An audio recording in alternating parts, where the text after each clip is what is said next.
Azizlar, biz bu Alloh subhanahu va taoloning ibodatiga kelgunimizga qadar qancha mol dunyo sarfladik. Endi bu joylarda qancha o'ziga yarasha bir qiyinchiliklar, mashaqqatlar tortamiz. Mana shu sarflagan mol dunyomiz va mana shu mashaqqatlarimizning evaziga Alloh taolo bizlarga jannatni va'da qilgan. Lekin biz buni niyatimizni noto'g'ri qilib gunohkor bo'lib qolmaylik. Agar Alloh asrasinki, agar biz Alloh uchun xolis haj qilmasdan odamlar bilsin, eshitsin uchun qiladigan bo'lsak, bizni bu amalimizni Alloh taolo qabul qilmaydi. Qabul qilinmasligidan tashqari Alloh taolo bizni shu qilgan amalimizga gunoh yozadi. Nima uchun? Biz Allohdan boshqa uchun qildik. Biz dunyo uchun qildik. Biz odamlar hoji desin uchun qildik. Shuning uchun bu yo'lda gunohkor bo'lib qolamiz. Lekin Alloh uchun xolis qilsak, inshaalloh taolo buning mukofoti jannatdir. Shu bilan birgalikda bizni qiladigan amallarimiz Rasululloh sollallohu alayhi vasallamning sunnatlariga muvofiq bo'lishi kerak. Hajda Rasululloh sollallohu alayhi vasallam amal qilgan o'z zotning sunnatlari bor. Ana shularga albatta biz bugun amal qilishimiz kerak. Payg'ambar alayhissalatu vassalam "Xuzu anni manasikakum." Sizlar haj va umra amallaringni mendan olinglar, mendan o'rganinglar deganlar Payg'ambar alayhissalatu vassalam. O'shaning uchun azizlar, Rasul akram sallallohu alayhi vasallam aytadilarki, haj va umra qilguvchi Allohning mehmonidir. Allohga duo qilsa, Alloh uning duosini ijobat qiladi deganlar. Demak, siz Allohning mehmonisiz bugun. Alloh taolodan nimani so'rasangiz beradi.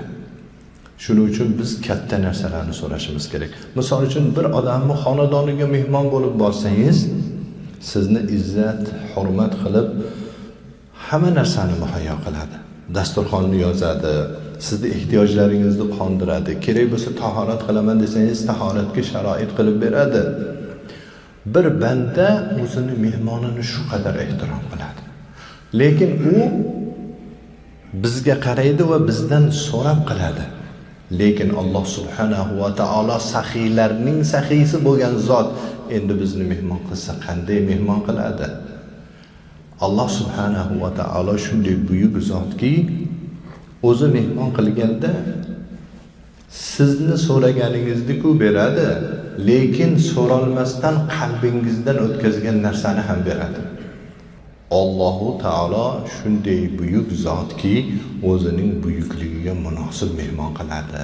Lekin bu yo'lda biroz qiyinchiliklar ham bo'lishi mumkin.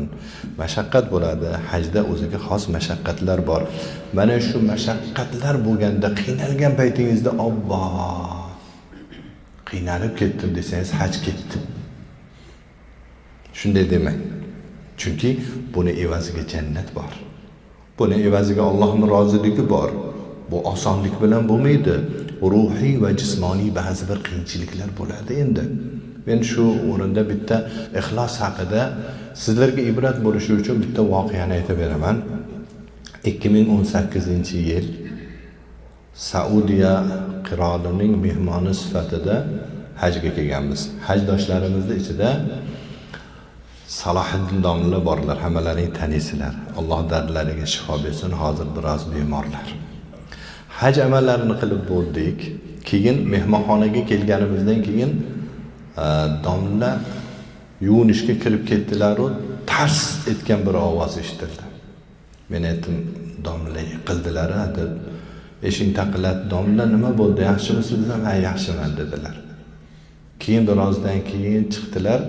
Mana shu boshlarini tepasi shunda yorilib ketgan. Katta mana shundoq.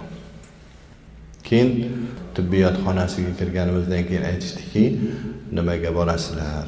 Endi mustashfoga borasizlar, shifoxonaga, katta больницаga borasizlar. Buni tikish kerak deyapti.